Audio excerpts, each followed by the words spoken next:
Shay, thank you for the introduction. To each of you for being out here today and welcoming us, for what you all have done with the weather of New Hampshire, which is so beautiful today. After a couple days of it being kind of dark and rainy and cold, this is absolutely glorious. And I cannot think of a better way for us to spend this Saturday together in our democracy at this defining moment of truth than to be able to do it together, counting on one another regardless of any difference.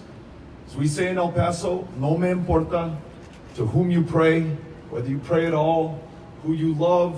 where you're from, how many generations you can count yourself an American, or whether you just got here yesterday. All that matters now is that we are here and we are Americans first before we are anything else. And it is the only way that we will overcome the historic set of challenges that are before us at this moment.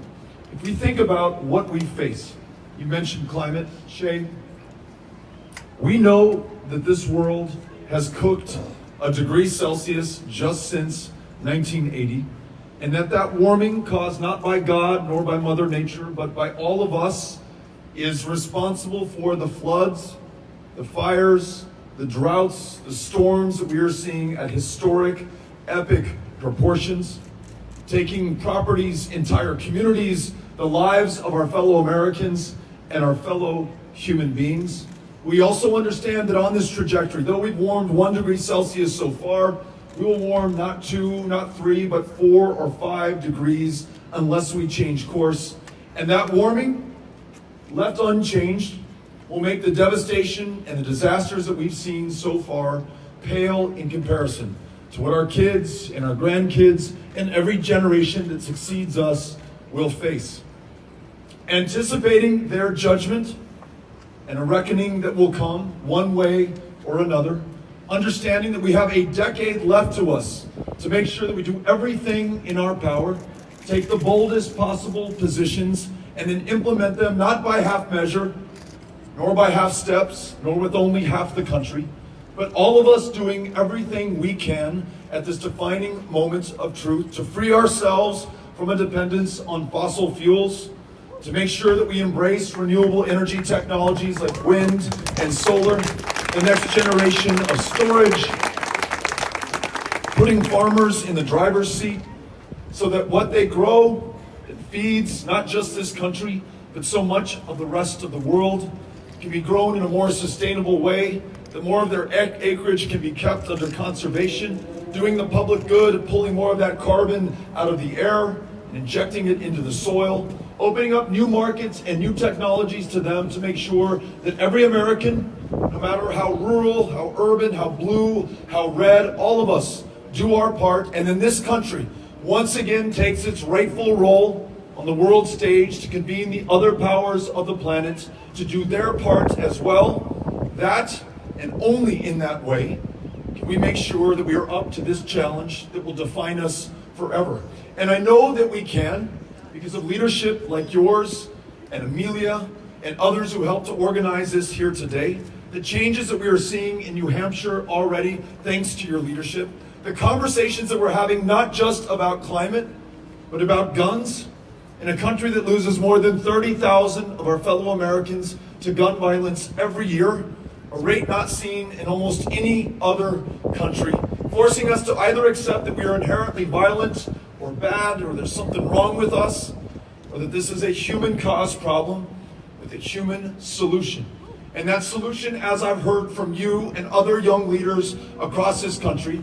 is universal background checks for everyone, closing every loophole, the boyfriend loophole, the Charleston loophole, an end to the sales of weapons of war that were designed to kill people on a battlefield that have no place in our communities, AR-15s, any variant of something that was designed to kill as many people as quickly as possible has no business being sold where it ends up in our churches, in our synagogues, in our public life, taking the lives of those in our lives, making sure that we adopt red flag laws, not one city or state at a time, but for this entire country, so that if you are a danger to yourself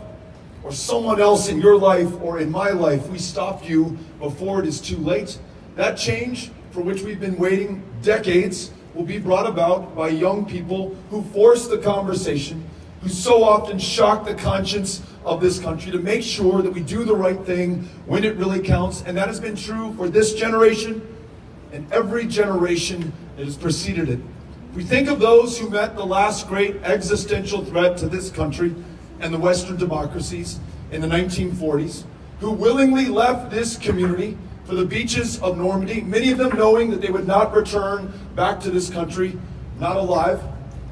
Those who marched in Selma across the Edmund Pettus Bridge, who rode the Greyhound buses in the Deep South with the Freedom Riders, those who lost their lives in pursuit of civil rights, not just for them or those who looked like they did, but for all of us, for every generation that succeeded them, those who demanded and obtained marriage equality in this country. It is their example, so often young people at the front lines of every single one of these battles, who forced the change that we needed. We too often give credit to those in positions of public trust. I'm grateful that Lyndon Baines Johnson, a fellow Texan, signed the Civil Rights Act and the Voting Rights Act. But this country, led by young people, made him sign the Voting Rights Act and the Civil Rights Act. And in that same way, whether it is climate change or gun violence or a system of health care in this country that leaves tens of millions of our fellow Americans with no health care at all, millions more with insufficient coverage, unable to afford their prescriptions or to take their child to a therapist or to visit a doctor themselves. Too many states like mine, where the largest provider of mental health care services today is the county jail system in our state today. So that those with schizophrenia and bipolar disorder and clinical depression far too often get arrested on purpose to go to the one place where they are guaranteed the care that they need to make life bearable, if only temporarily. This, the wealthiest, the most powerful place on the planet, the greatest country the world has ever known, does not lack for or wants resources. We have them in an embarrassing level. What we have not yet found is the political will to meet these challenges. Universal, guaranteed, high-quality health care, meaning primary care for those who do not have it today, mental health care for those who go without, and in a country in the grips of a crisis of maternal mortality, 3 times as deadly for women of color, where we have an attack on the settled law of the land since 1973, Roe versus Wade, that not only makes it hard for women to obtain a legal, safe abortion, but to be able to go to a family planning provider and get a cervical cancer screening that could save their lives, to see a provider of any kind in a country with so many who are uninsured. Universal health care must also mean that every woman makes her own decisions about her own body and has access to the care to ensure that she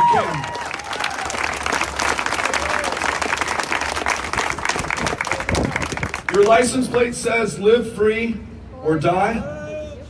And yet in this country today, 2.3 million of our fellow Americans are locked up behind bars, as is their potential, everything that they were placed on this planet to do as well, the jobs that they were supposed to work, the kids they were supposed to raise, the poetry that they were going to write, their fair share of the burden now resting on your shoulders instead, a little bit more heavily. We have more people behind bars in this country than any other country in the world, disproportionately comprised of people of color, far too often arrested for possession of a substance today that's legal in more than half the states of the United States of America. So though the executives at Purdue Pharma, who sold opioids to prescribers and doctors as a miracle cure without any side effects, though it turns out they knew something to the contrary, and though this country lost 70,000 of our fellow Americans last year to drug overdose deaths, many of them through opioids, not a single one of them has spent a single night in a single jail or prison cell. And yet we're locking up people, more often than not, African Americans in this country, who are more likely than whites, though all races use marijuana at the same rate, to be stopped, to be frisked, to be arrested, to be jailed, who upon release will be forced to check a box on every employment application going forward, making it less likely that they get the job, no longer qualify for student loans, diminishing their prospects and their options in this life.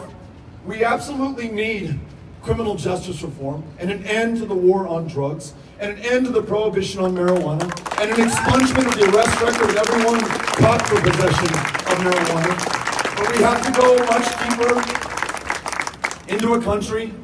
whose very foundation is racism, the legacy of which is with us in every single aspect of our lives today. Not just those whom we lock up, but the fact that so many begin their journey when they are 4 or 5 years old in a kindergarten classroom, where a child of color is 5 times as likely to be disciplined or suspended or expelled as a white kid. In that discrepancy in maternal mortality, but also in infant mortality, greater between white and black America today than it was in 1850, 15 years before the abolition of slavery, 10 times the wealth in white America than there is in black America. This is every single part of American life today, as it always has been, and perhaps the best that we can say about someone who calls the Klan and neo-Nazis and white supremacists very fine people, someone who describes Mexican immigrants as rapists and criminals, who wants to ban all Muslims from this country, comprised of people of every tradition of faith, every walk of life. He who describes asylum seekers as animals and an infestation, he is brought out into the open, something that has been underneath the surface for some people who look like me, but out in the open for others who do not look like me, every single day that this country's been in existence. So if we are willing to stare directly in the face the legacy of slavery, segregation, and suppression, and Jim Crow that is still with us today, we can not only reform our criminal justice system, we can begin the much larger work of repair and ensure that we do not visit this injustice on every single generation that follows. Are you all with me on this? We should be able to do this.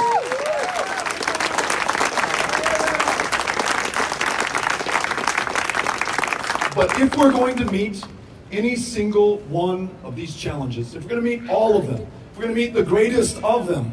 we will need the single greatest mechanism ever devised by humankind to bring out the power and the innovation and the genius of a people, this democracy. And we have to do so at a time that far too many have been locked out of our democracy. Texas ranked 50th in the nation in voter turnout before 2018. Not because we love our democracy any less than you do here in New Hampshire, although I take it you really love your democracy here in New Hampshire, but because we were drawn that way, by design, not an accident, based on race or ethnicity, people drawn out of a congressional district, a reason to vote, an opportunity to have their voice heard. Too many who've been incarcerated no longer have access to the ballot box, disenfranchised forever. Students in this state, making it harder for them to be able to cast a vote where they live and where they want to participate and where they want to be represented. Political action committees, corporations, and special interests increasingly able to purchase access in outcomes exacerbated by a Supreme Court who in 2010 said that corporations are people and that money is speech and that corporations can spend unlimited amounts of money affecting the outcomes of the legislation and the elections that define our lives. We not only must repair this democracy, have a new Voting Rights Act, same-day voter registration, automatic voter registration, and end to gerrymandering where members of Congress choose their voters instead of the other way around. Right here in this campaign, we must walk the talk to prove that it is possible. That's why we don't accept a dime from any political action committees, any corporations, any special interests, any lobbyists. All people are fellow Americans, bringing every single one of us into the solution, much as we did when we served in Congress, much as we tried to do as we campaigned across the state of Texas. 254 counties, and we visited each one of them. Didn't matter how reliably blue you were, we were not going to take you for granted. We showed up to listen to you, to find out what was on your mind, to include you into the solution to the challenges that we face. Didn't matter how small or red or rural, we were there for you as well. We don't care, no me importa who you voted for last time All that matters is the way that we look forward to solving the challenges, and we did it together. And though we did not win, we helped 2 new members of Congress win their seats, both Democrats, replacing long-held Republican seats, helping to flip the House of Representatives into Democratic control, changed our state legislature, and were there when 17 African-American women were elected to judicial positions in Houston, Texas, changing the face of criminal justice in the largest city in Texas, the most diverse city in the United States of America. We won more votes than any Democrat has ever won in the state of Texas, won independence for the first time in a decade. 500,000 Republicans voted with us as well.